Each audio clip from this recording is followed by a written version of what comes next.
Hello everyone, dear audience, welcome to our live stream in DAO Club. My name is Victor, I'm a producer in Newconomy, and today we invite our guest. His name is Pavel, and we will ask him some questions about his project. And it's an interesting subject about wallets, as you saw before, and you vote for different vote, and we create a top of 2019 wallet which available on the market, and we continue to review and discuss and happy that Pavel agreed today be on live today and explain and show us what's his project about. Pavel, hello, how are you? Hello everyone, my name is Pavel Matveev. I'm CEO of Wirex. Okay, well, could you tell us a little bit about your project? What's the function? Sure, I'll start with a very brief introduction. So Wirex is a London-based fintech company established about 4 years ago. So one of the pioneers cryptocurrency market. At the moment, we are the global leader of cryptocurrency payments, so cryptocurrency debit card market with more than 2 million customers in more than 130 countries. We have, so most of the audience probably know us because of our cryptocurrency debit card, but we actually have two products. So one product is a retail product, so it's a B2C, it's a mobile wallet with 40 currencies. So when I said 40 currencies, it means traditional like GBP, Euro, Singaporean dollars, and so on, and cryptocurrency or digital currency like Bitcoin, Ethereum, XRP, XLM, and so on. So our B2C product is a mobile wallet where people can store your funds. It might be digital, it might be traditional currency. They can exchange one to another at interbank rate if it's a fixed currency, at the OTC rate, over-the-counter rate if it's a cryptocurrency. And we give our customers a Visa card. It looks like this. Oh, okay. So it's an interesting form factor. So you don't see the numbers on the front side, but actually no name. It's not actually no name, but it just it's a trendy style now. So it's a vertical format, but the numbers is still there, and just kind of on the back of the card. Okay. In what countries you can use? Everywhere we're accepting Visa. So the card works everywhere. The Visa accepted, so it's 40 million of merchants in more than 200 countries. But right now, the cards are only available for European citizens. We're planning to launch our cards in Asia, US, and Canada by the end of second quarter this year. Okay. So, for example, if I have a friend somewhere in Wales, I can ask him to order this card, can I? You definitely should ask him to order this card. So application is online. Basically, you download the app. With the card, we give you individual bank account. So in what bank is it? We work with several banks, so it depends on the currency.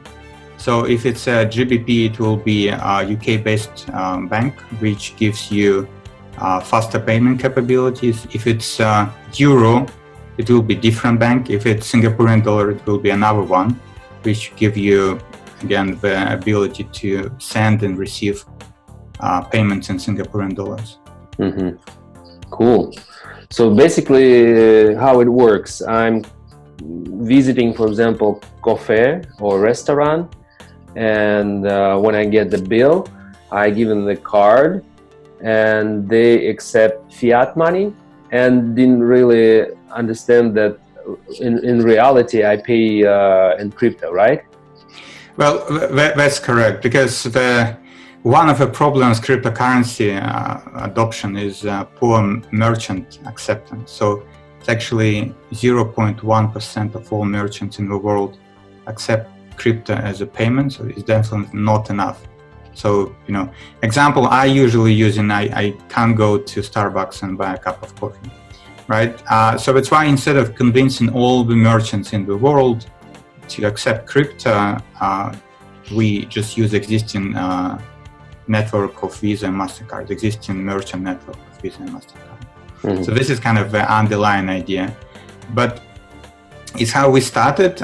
Now we have more features. So now we actually offer kind of full-featured bank accounts, and we offer functionality of challenger banks with crypto element on top of it. Mm-hmm. Okay, cool.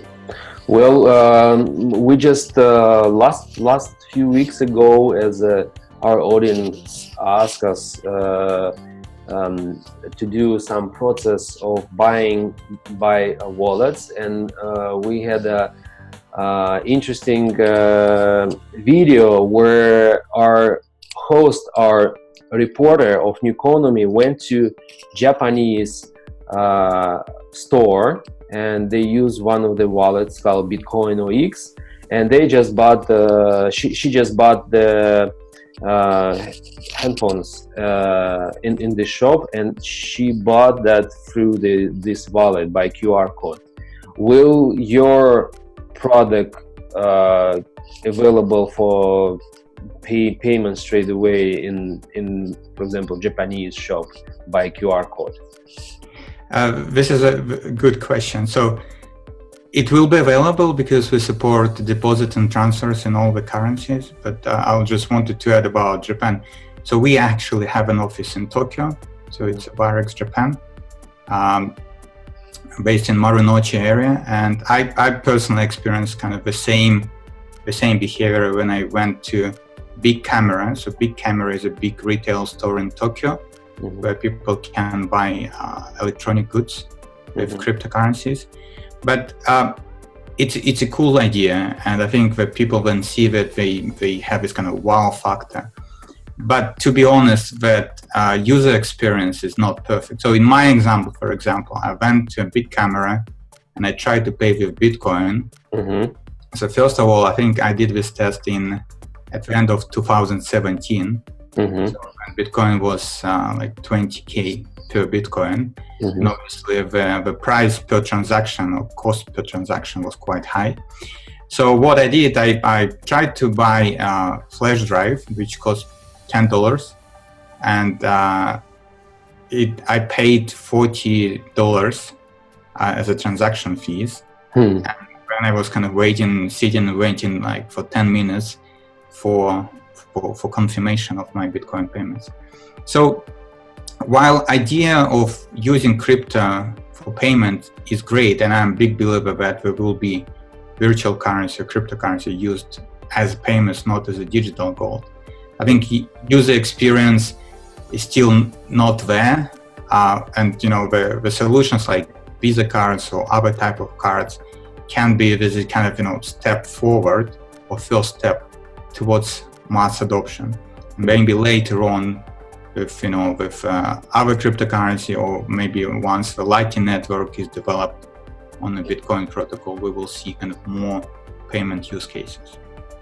Okay, could you clarify a little bit for me? So as we paying by wallet itself and by card, is it different about this fee, what they charge for a transaction?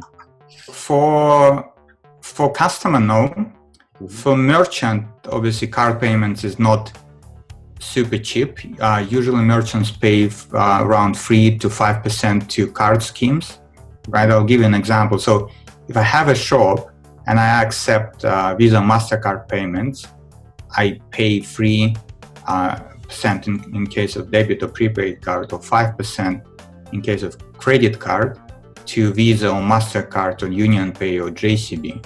Mm-hmm. Right? So from this point of view, P2P payments or crypto payments or stablecoin payments, for example, is is much more cost efficient for merchants, for shops, because they save up to 5%, and it's instant. There is no requirements for the kind of rolling resource, which is Visa and MasterCard usually have.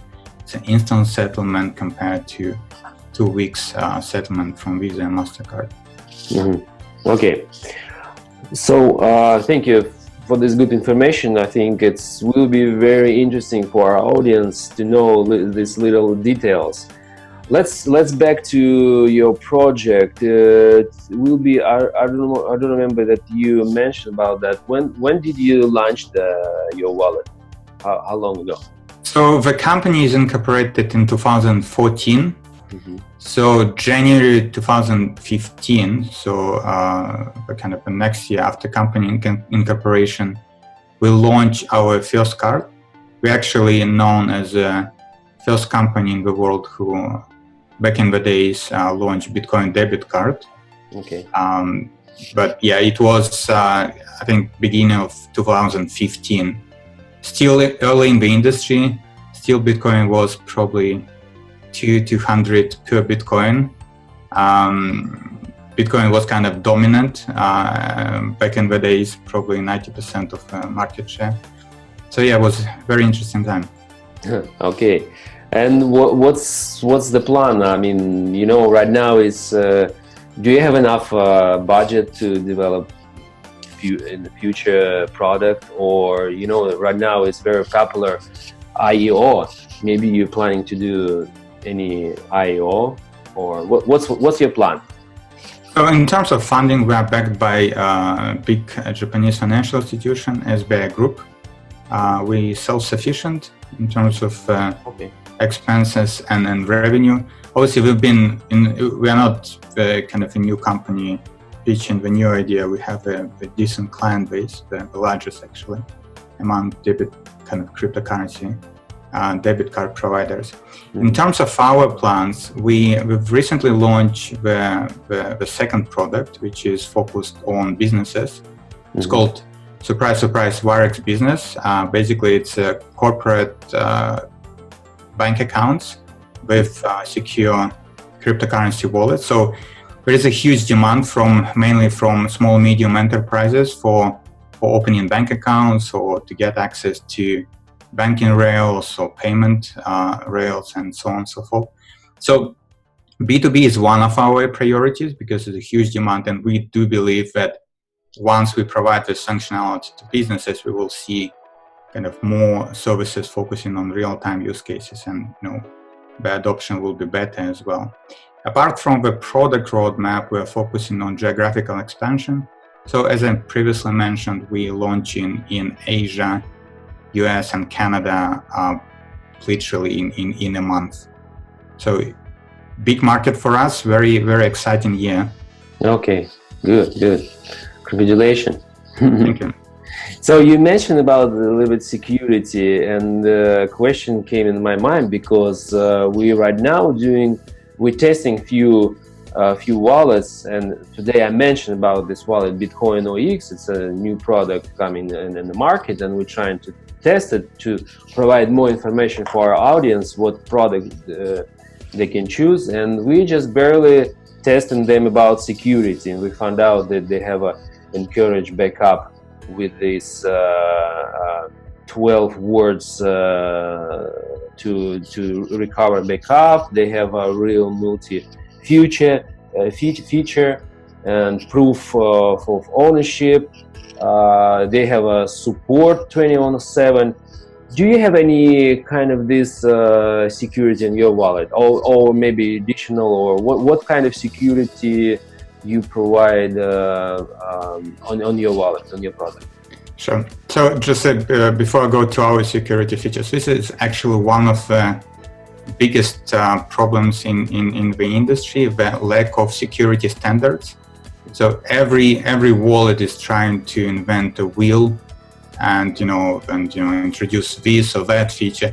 And to be honest, all the features were secure until they got hacked, right? And there are a lot of hacks, with exchanges which, try to pitch very secure as possible. What we're doing instead, so obviously security is one of our top priorities. Being regulated company, so we are regulated in UK, we're regulated financial institutions, and there are kind of requirements for us to have certain procedures and policies in place in terms of transaction monitoring, in terms of risk assessment, in terms of working with employees. You might be surprised, but 95% of hacks are it's kind of inside job, right? So you need actually to kind of have all the access control in your company. It's kind of the first step. On top of that, as financial institution, we have PCI DSS certification. So it's a level 1, which is kind of the highest level of PCI DSS certification. So what it means, we pen tested, we audited on regular basis. In addition, obviously, we have kind of quite common things like two-factor authentication, IP, device authorization, and so on and so forth. Okay. Any support team like that? I don't know, 24/7, for example, support, where I can address and ask question and get answer really quick. Yes, we have support. Given our client base, support is located in different regions to cover all the time zones. Okay, so different languages, right? Yeah, the different language. So the main language is English. So we have support in Chinese, Japanese, Russian support as well. We have 3 channels of support. I wouldn't say support is a security feature, but since you asked me about this. Okay. Yeah, we have an online chat. We have email kind of support ticketing system, and we have a Telegram group where we share updates and people can ask questions. Well, at least, I mean, if I find out that something wrong with my wallet, then I think that it was somebody went into, I can address really quick to support and ask some help. That's when I mean like security, that at least support from the company. Understood. Okay. Yeah, we have it, and you might be surprised because it's retail business, right? And people sometimes, because we're dealing with money, sometimes they're getting a bit nervous, when the Bitcoin transfer hasn't arrived in time because of, blockchain congestion, for example, stuff like that. They go to Twitter or Telegram and ask, like, where's my payment? So it's a retail business, so it happens with everybody. And so it's why we have support, all the support channels. The idea with support is that we trying to support as many channels as possible, so people can use the channel which is more convenient for them. Okay. And I have a last question. It could be interesting because everybody writing right now, it's a kind of news about stablecoin, and I heard that you somehow to connect with that. So do you have any information what is stablecoin and how it connect with you and how it's work, how to deal with stablecoin? So this is a good question. I do believe there is a kind of trend for stablecoins right now. There are different types of stablecoin: crypto-backed, fiat-backed, and algo-backed. I think when I said it's trendy, we see that the big players like JP Morgan develop their own stablecoin, where Facebook is raising $1 billion for their own stablecoin. It's relevant to us as well because yesterday we announced a partnership with Stella, and the partnership is about stablecoins. So together with Stella, we're planning to launch multi-currency stablecoins in 26 currencies. This is stablecoin focused on payment use case rather than hedging on exchanges. When I said payment, it means cross-border international payments, it's everyday purchases, and it's machine-to-machine payments in the future. What's different between Bitcoin payments? This is a good question. So there are a couple of things. So first of all, Bitcoin, at its current state, it's not scalable, right? I just gave you an example when I would try to buy a thing in big camera in Japan. right? There is a limit on how many transactions it can process per second. With Stellar, for example, with our cryptocurrency, you don't have such limit. So another problem is regulation, right? For companies, in order to accept cryptocurrency, there should be some regulation. So it should be, you know, like currency, or is it commodity, or what's that? So in Japan, cryptocurrency is regulated and it's considered as payment. So that's why we see kind of more payment use cases in Japan. But in other countries, it's still gray area. And the last thing actually, which is relevant not just for Bitcoin, but for other currencies like XRP, you still need to convert your currency into local currency, because most of the merchants, they don't really care about if it's XRP, Bitcoin or Ethereum. They want local currency. It might be JPY, it might be Singaporean dollar, it might be Russian ruble, different merchants, right? So this problem you don't have with a stablecoin, because stablecoin itself, if it's fiat-backed stablecoin, it can be converted one-to-one into local currency. So you don't need to have a local liquidity provider like unregulated exchange or, you know, distributed exchange. So we just put kind of one step, just remove it from the process. So that's why I believe the stablecoin for payment use cases is much better. Obviously, you know, there are a lot of cryptocurrencies and most of them have different use cases. Yeah. Okay, well, thank you for this information. We as a Newconomy.media for sure will write about that, and maybe we'll have a more additional live stream about stablecoin, and we'll explain you guys a little bit more about this. And I just want to thank Pavel that he shared with us his time today and provide interesting information about this product, about market, about things what you can do in the market. Thank you, Pavel. Thank you for having me. Thank you. Okay. And everyone, stay with us. Today is a live stream and we will have a little pause right now. We will please check and view a few videos, and that time we will connect next speaker. Thank you again and see you a little bit later. See you. Bye.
I'm working for the company ISICFW.io, and my name is Anna, and I'm representing the company.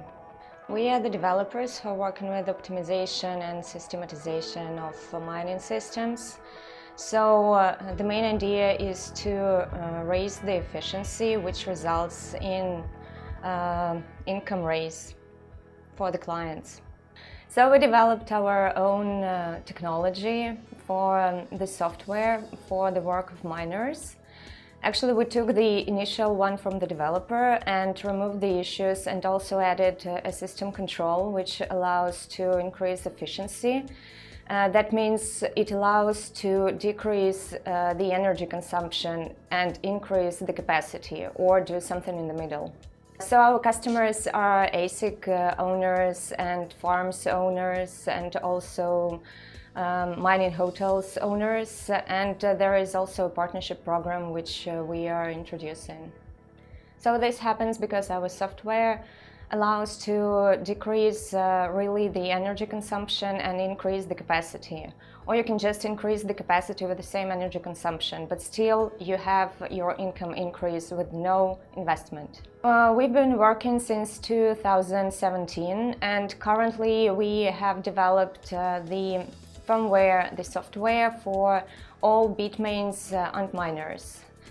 So we have all the firmware for them. So our long-term plans are to enter the international market and be represented in all the countries where mining is developed. Right now we're working with international partnership programs. You can contact us, see the information below, and also you can go to our website asicfw.io and download the firmware for any ASIC you wish.